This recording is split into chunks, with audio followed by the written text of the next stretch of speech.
Hello students, this is the fourth lecture of vectors. In this lecture we see vector in 2D and 3D is two dimension. In two dimensions, that is we call this as a 2D.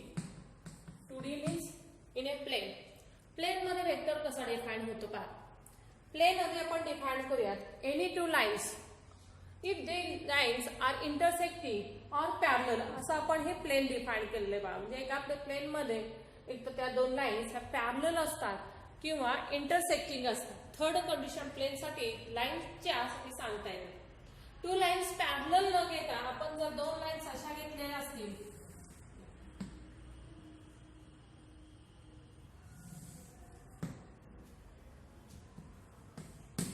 OA, OB. We take this as OA हे आपण घेऊया along x axis, OB is along y axis. अशा प्रकारे आपण दोन lines इथं plain मध्ये घेतलेल्या आहेत.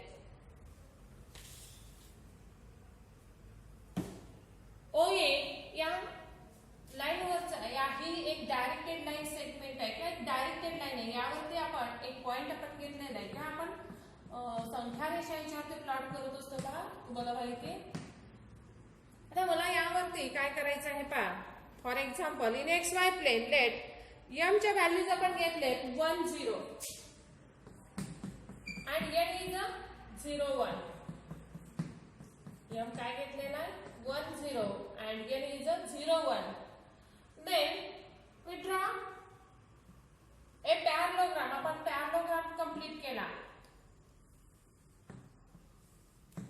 is a OP bar किंवा OQ bar. हा OQ bar आपण कसा डिफाइन करतो बाय OM बार आधी डिफाइन करा आणि ON बार डिफाइन करा.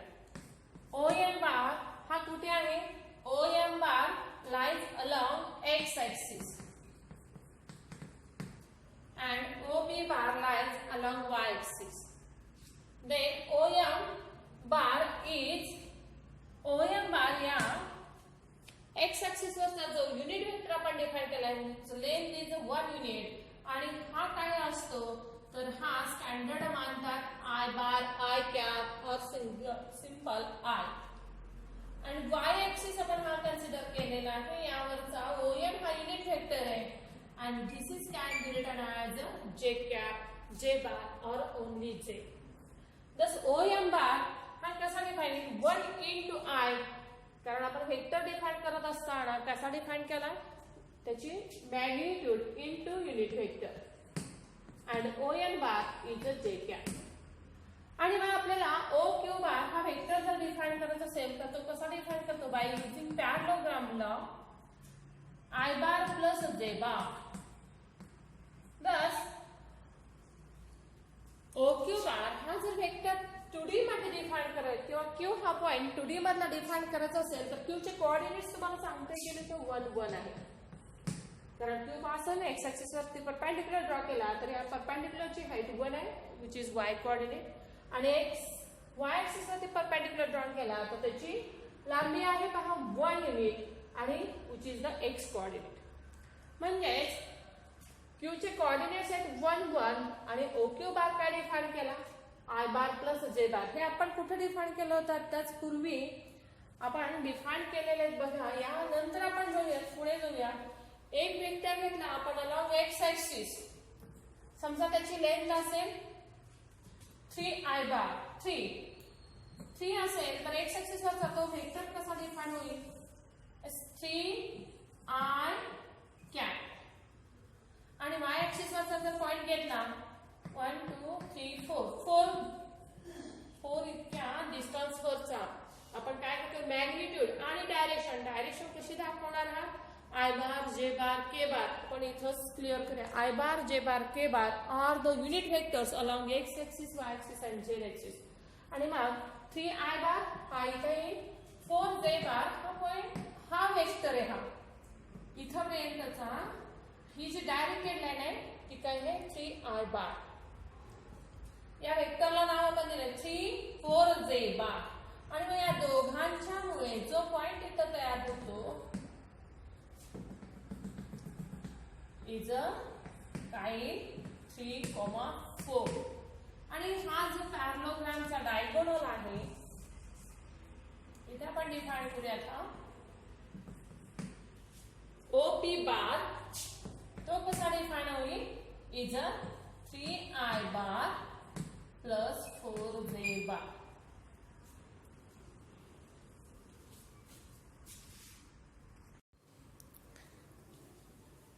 Hello students, this is the fourth lecture of vector. In this lecture we see vector in 2D and 3D. 2D, that is 2D means plane. 2 dimensions असणार, that is plane. आता हे plain कसं तयार होतं त्यासाठी आपण लाईन्सचा वापर कसा करू शकतो. तर आपण 2 लाईन्स घेतल्या, ज्या 2 लाईन्स आपण डायरेक्ट व्हेक्टर्स असे घेतले A बार आणि B बार. ह्या 2 इंटरसेक्टिंग लाईन्स आहेत. त्या 2 लाईन्सनी जे प्लेन तयार होतं ते प्लेन तयार होऊ शकतं. फक्त एका लाईननी प्लेन आपण कसंही दाखवू शकतो. समजा हा एक वेक्टर असेल तर हा प्लेन आपण असा घेऊ शकतो, हे असं थोडं करू शकतो, असं करू शकतो. मात्र 2 लाईन्स असतील, एका 2 लाईन्स कुठेही स्पेस मध्ये 2 लाईन्स घ्या, त्यामुळे एक आणि एकच प्लेन तयार होऊ शकतो. म्हणजे 2 लाईन्स जेव्हा घ्याल तेव्हा आपण एक प्लेन तयार करू शकतो. आता ह्या 2 लाईन्स जर कशा असायला हव्यात, कोलिनियर असतील तर त्यांनी एक प्लेन सांगता येत नाही. ते कोलिनियर असेल तरीही एक प्लेन तयार होईल. मात्र 2 ह्या नॉन कोलिनियर लाईन्स असतील तर एक प्लेन नक्कीच तयार होतो. आणि मग आता आपण जाऊया प्लेन मध्ये काय आपण महत्वाचं पाहतो तर कोऑर्डिनेट सिस्टीम घेतो पहा. X axis, Y axis. X axis वरचे एक्स ऍक्सिस ही कोण आहे, एक डायरेक्टेड लाईन आहे. वाय ऍक्सिस ही सुद्धा एक डायरेक्टेड लाईन आहे.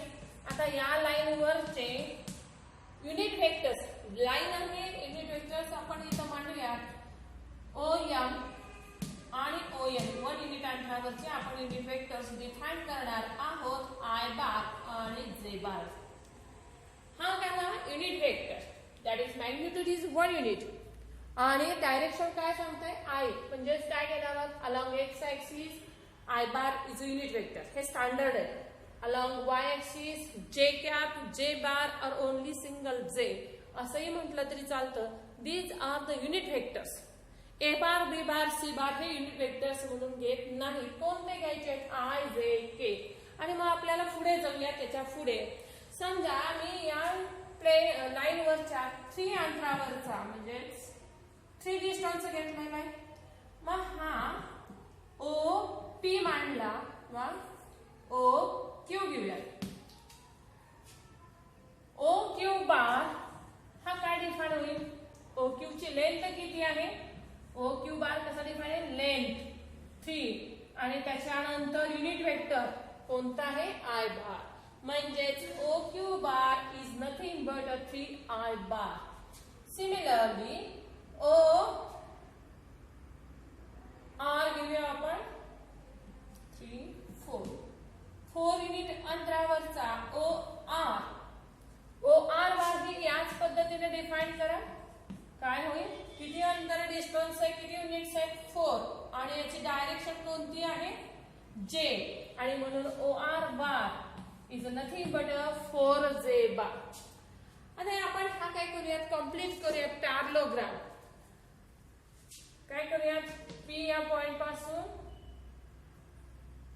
आपण एक्स ऍक्सिस वरती परपेंडिक्युलर ड्रॉ केला जो 3 युनिट्स अंतरावरती पडेल आणि वाय ऍक्सिस वरती 4 युनिट्स वरती.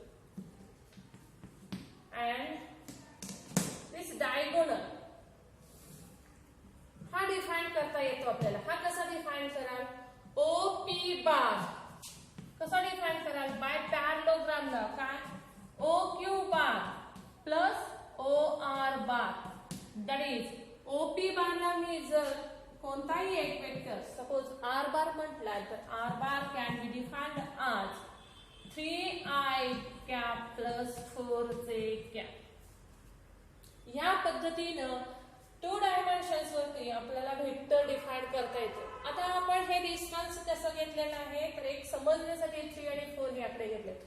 मात्र आपण कोणताही व्हेक्टर किंवा कोणताही डिस्टन्स मांडण्यासाठी आपण काय मांडणार आहोत. समजा ओ एम हा घेतला किंवा O A bar it's X A bar.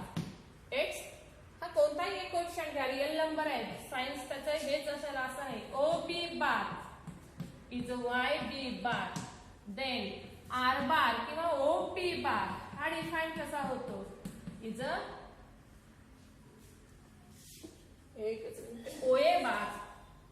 ठीक आहे, ओ ए बार आपण एक्स ए बार घेऊ शकतो किंवा एक्स आय बार किंवा एक्स ए बार ही चालेल X I bar plus y जे बार.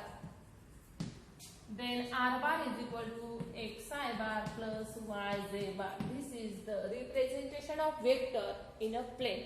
प्लेन मध्ये जे कोऑर्डिनेट सिस्टीम आहे आपली x ऍक्सिस y ऍक्सिस यामध्ये जर प्लेन मध्ये वेक्टर एनी वेक्टर डिफाइन करायचं असेल तर p चे कोऑर्डिनेट्स आपण इथं कन्सिडर केले. समजा x y तर OP बार बरोबर आपण इथं काय घेणार आहोत xi बार प्लस yj बार. का बरं हे घेतलं आपण तर तुम्हाला माहिती आहे आपण कसा डिफाइन करतो युनिट व्हेक्टर. त्याची मॅग्निट्यूड इनटू डायरेक्शन. डायरेक्शन इथं युनिट व्हेक्टरने दाखवतात की काय आहे. एक्स ऍक्सिस ची डायरेक्शन आहे आय, वाय ऍक्सिस या व्हेक्टरसाठी डायरेक्शन घ्यायची आहे डिफाइनच करणार आहोत जे, आणि झेड ऍक्सिस साठी आपण के हे घेणार आहोत आणि त्यानंतर आपण डिफाइन करतोय बाय पॅरलोग्राम लॉ आणि आर बार कसा define X I bar plus y जे बार. And then in the plane we define the vector as. Next, same 3D coordinate system मध्ये आपण बघूया आणि मग या 3D मध्ये व्हेक्टर कसा डिफाइन करतात ते बघण्यासाठी पहिल्यांदा 3D पाहण्यापूर्वी आपण 2D मध्ये काय बघितलं तर कोणताही एक ऑर्डर्ड पेअर घ्या AB with suitable sign. It represent a point in the plane. म्हणजेच आपण एक दोन ऍक्सिस मुळे प्लेनचे किती 4 भाग करतो का आणि सगळीकडे एबीच असतो का. काही प्लस प्लस इथं असेल plus A plus A sorry plus B minus A plus B minus A minus A B. म्हणजे सुटेबल साईन्स आपण इथं पॉइंट म्हणतो. हेच आपल्याला 3D मध्ये कसं डिफाइन करता येईल. 3D मध्ये डिफाइन करण्यासाठी आपल्याला एकूण 3 नंबर्सची गरज आहे. 3 नंबर्स ए बी सी आपण कन्सिडर केले तर यासाठी आपल्याला 3 ऍक्सिस घ्यावे लागतील. आता हे ऍक्सिस कशा घेणार आहात तर यासाठी आपण घेऊयात it is a Y axis perpendicular to Y axis through the this point of intersection is a X axis आणि या दोघांनाही परपेंडिक्युलर अशी ही घेणार आहोत ती झेड ऍक्सिस. अशा प्रकारे आपण 3 ऍक्सिस घेतलेले आहेत. आता ह्या ऍक्सिस मांडतात कशा तर आपण नेहमीच ही मांडायची आहे Y O Y dash X O X dash Z O Z dash. आणि या 3 ऍक्सिस मुळे एकूण प्लेन किंवा हे कुठे आहे हा पॉइंट प्लेन मध्ये आहे का नाही. आपण स्पेसचा विचार करतोय. स्पेस मध्ये कोणताही एक पॉइंट डिफाइन करायचा आहे मला. तो डिफाइन करण्यासाठी कितीची गरज आहे 3 नंबर्सची गरज आहे. 3 नंबर्स दॅट इज 3 ऍक्सिसची गरज आहे. आपण कोणताही भिंतीचा एखादा कोपरा घ्या तो कसा सांगाल. भिंतीच्या कोपऱ्या म्हणजे एक आडवी घ्या एक्स ऍक्सिस त्यानंतर दुसरी बाजू असेल भिंती म्हणजे एक खोली घ्या त्यातला कोपरा डिफाइन करा X axis Y axis and perpendicular to both दोघांनाही परपेंडिक्युलर अशी ही जी थर्ड आहे ती आहे झेड ऍक्सिस. यावरून आपण एखादा पॉइंट आता लोकेट करायचं असेल तर त्याच्यासाठी आपण 3 पॉइंट्स घेतलेलेच आहेत. आता यावरून आपण हे मांडलंय. हा जो पॉइंट ऑफ इंटरसेक्शन आहे हा ओरिजिन आहे ओ एक्स म्हणजे x O X dash Y O Y dash अशा पद्धतीने आपण त्यांना ऍक्सिसना नावं टाकलेली आहेत. यानंतर कोऑर्डिनेट्स आपल्याला एखादा डिफाइन करायचा असेल इन अ स्पेस तो कसा डिफाइन करता येईल त्यासाठी आपल्याला त्याची जे फिगर काढावी लागेल ती कशी काढतात तर तुम्हाला नेहमीच काढता येते का. आपण परत एकदा फिगर काढूया.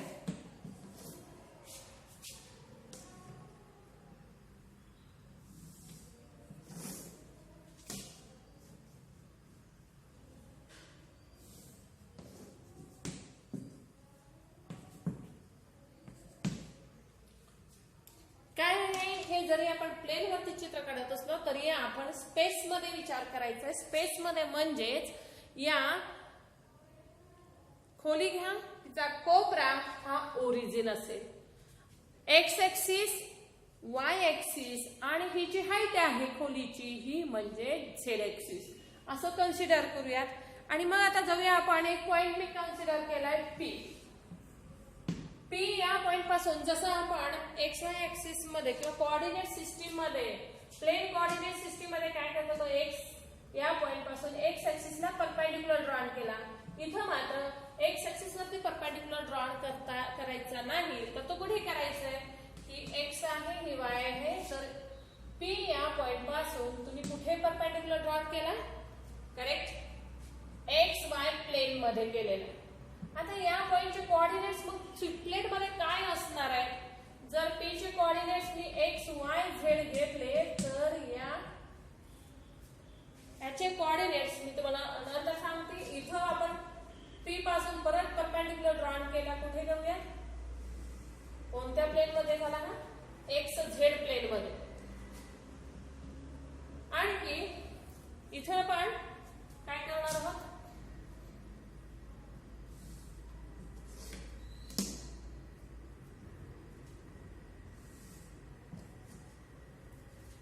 त्यानंतर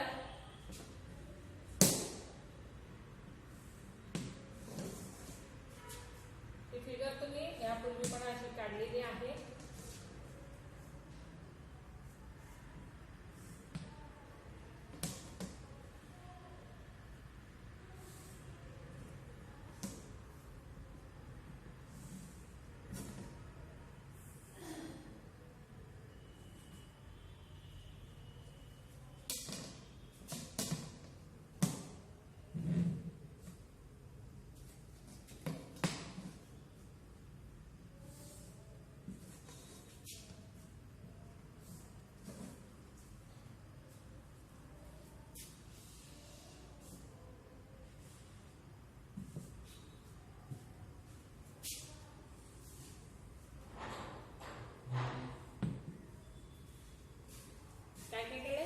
We draw perpendicular from P.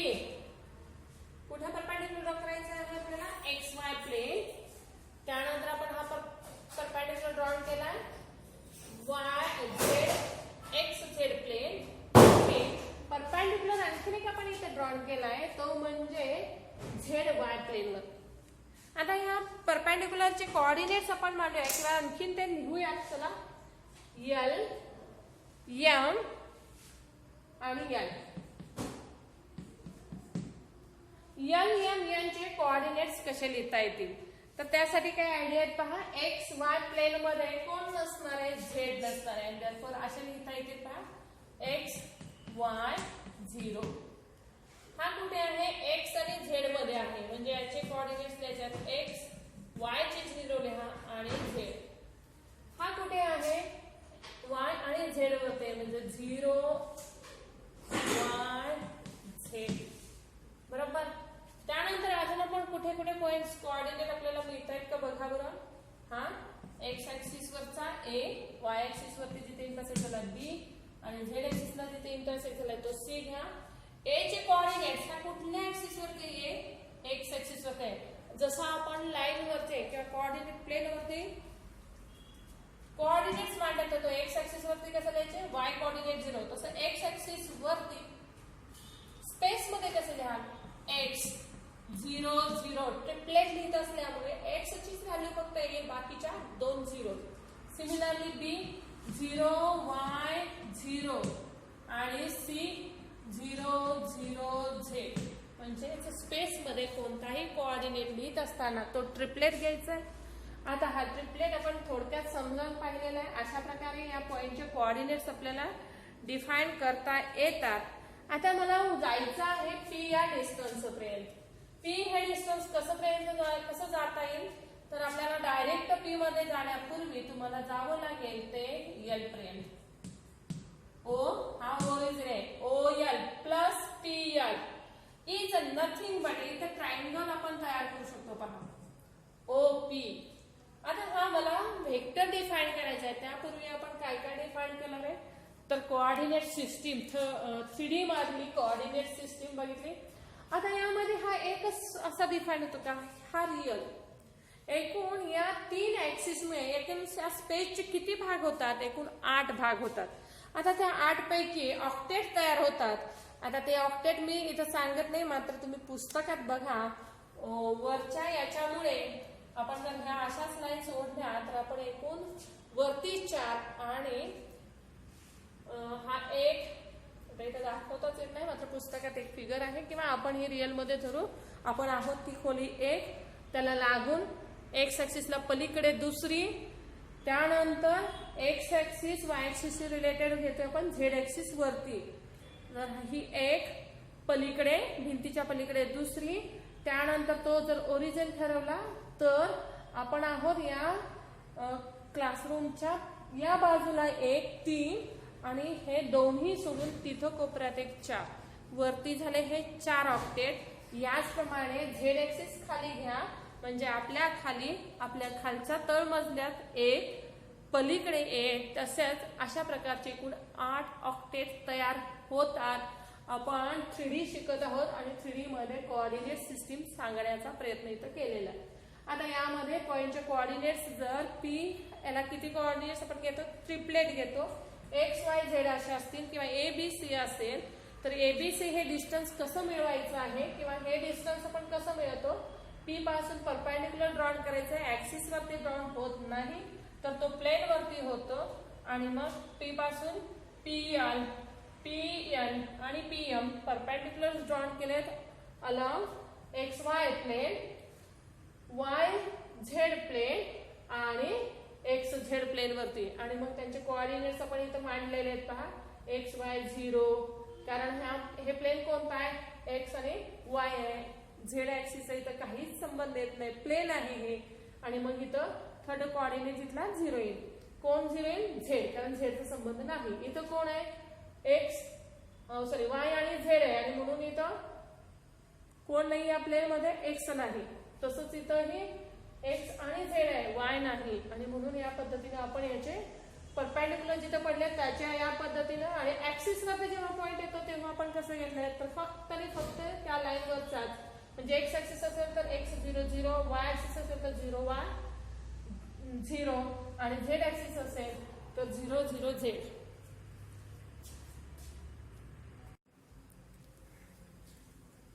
Now to find perpendicular distance from the point P.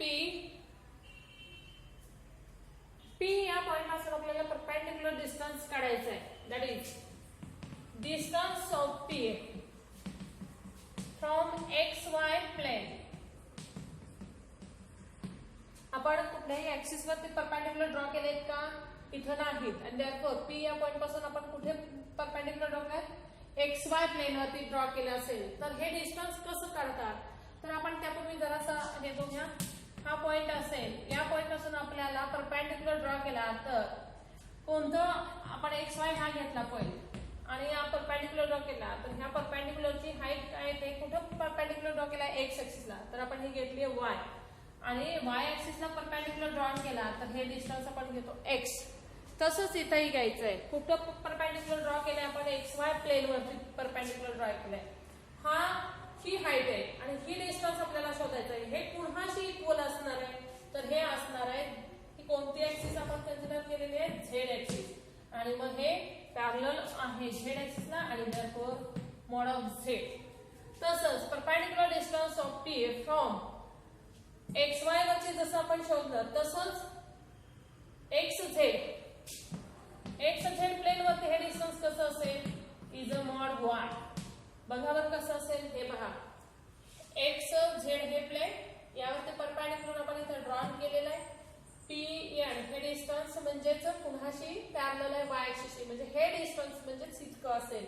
आणि म्हणून आपण हे वाय झेड आणि अगदी त्याप्रमाणे एक्स झेड जर प्लेन घेतलं सॉरी वाय झेड जर प्लेन घेतलं तर हे डिस्टन्स आपण घेणार आहोत मॉड एक्स इतकं. अशा प्रकारे आपण या पॉइंट पासून या प्लेन वरती टाकलेल्या परपेंडिक्युलरची हाईट फक्त पाहिलेली आहे किंवा डिस्टन्स पाहिले. अजूनही आपल्याला पुढे जाऊन काय पाहायचंय तर ही लेंथ ओपी शोधायची आहे. लेंथ ओपी ही डायरेक्टली आपल्याला इथं पहा आपण ट्रायंगल कंप्लीट करूया. ओ एल आता आपण ट्रायंगल कोणता दिसतोय बघा in a triangle O L P हा कसला आहे हा राईट अँगल ट्रायंगल आहे का बघा बरं. इथून आपण परपेंडिक्युलर ड्रॉइंग केलाय आणि या प्लेन मध्ये इथं हा 90 डिग्रीचा अँगल आहे कारण हे प्लेन आहे आणि या प्लेन मध्ये हा परपेंडिक्युलर आहे आणि म्हणून हा जो ट्रायंगल तयार झाला O L P is nothing but a right angle triangle. आता मला हे डिस्टन्स काढण्यापूर्वी मी पायथागोरसचा रूल वापरूया. ओ पी स्क्वेअर बरोबर काय होईल हा डायगोनल आहे O M square plus L P square and therefore OP is equal to काय येईल under root of OL square plus LP square. OL square कसा लिहिता येईल आता OL हा या प्लेन मध्ये OL हा डिफाईन कसा केलेला आहे ह्याची लेंथ तुम्हाला माहिती आहे का कशी काढता तर आपण हे बघूया इकडे साईडला हे प्लेन घ्या. या प्लेन वरती हा OL आहे. हे कोणतं प्लेन आहे एक्स ऍक्सिस आणि वाय ऍक्सिस आणि हा आहे एल पॉइंट ज्याचे कोऑर्डिनेट्स आहेत एक्स वाय 0. आपण 0 न लिहिता फक्त प्लेन घेतलं म्हणून मी हे घेतलं. तर लेंथ OL कशी असेल OL बरोबर तुम्ही मग काय यूज करता बाय युजिंग डिस्टन्स फॉर्म्युला काय आहे OL is equal to under root of X minus 0 bracket square plus Y minus 0 bracket square असं घेता किंवा तुम्ही इथं परपेंडिक्युलर ड्रॉइंग केला ओ ए आणि ओ बी तर काय म्हणाल ओ ए स्क्वेअर आणि ही ओ बी इतकीच असते आणि म्हणून ओ एल बरोबर under root of O A square plus O B square असंही घ्याल. कोणती मेथड चालेल म्हणून मला इथे ओ एल स्क्वेअर डिफाईन करायचंय. कसा कराल ओ एल स्क्वेअर बरोबर हा O A square plus O B square आणि एलपी स्क्वेअर ही कोण आहे LP square is nothing but a O C square. आणि अशा प्रकारे ओ ए स्क्वेअर ची व्हॅल्यू ओ ए म्हणजे किती आहे ओ ए ची लेंथ आहे X square O B Y आणि ओ सी झेड स्क्वेअर. अशा प्रकारे लेंथ ऑफ ओपी आपल्याला इथं मिळाल काय मिळाला under root of X square plus Y square plus Z square. आणि कुठल्याही दोन पॉइंट मधला आता हे झाले तिघांमध्ये आपण डिफाईन केलंय. स्पेस मधल्या पॉइंटचं डिस्टन्स शोधलेलं आहे जे तुम्ही प्लेन मध्ये शोधत होता. प्लेन मध्ये हे डिस्टन्स कसं असतं x square plus Y square by using distance formula. तसंच स्पेस मध्ये गेला तर काय ऍड करायचं अंडर रूट ऑफ आहे ते साइन आहे एक्स स्क्वेअर आहे प्लस आहे वाय स्क्वेअर आहे फक्त ऍड करायचं झेड स्क्वेअर. इथं एवढाच एक पॉइंट महत्वाचा इथं कन्सिडर कर. काय काय शोधलं आपण या पॉइंट पासून एक्स वाय प्लेनचं डिस्टन्स या पॉइंट पासून वाय झेड एक्स झेड प्लेनचं डिस्टन्स आणि एक्स वाय झेड प्लेनची डिस्टन्स तसंच ओरिजिन पासून पी या पॉइंटचं डिस्टन्स आपण आता इथं पाहिलेलं आहे.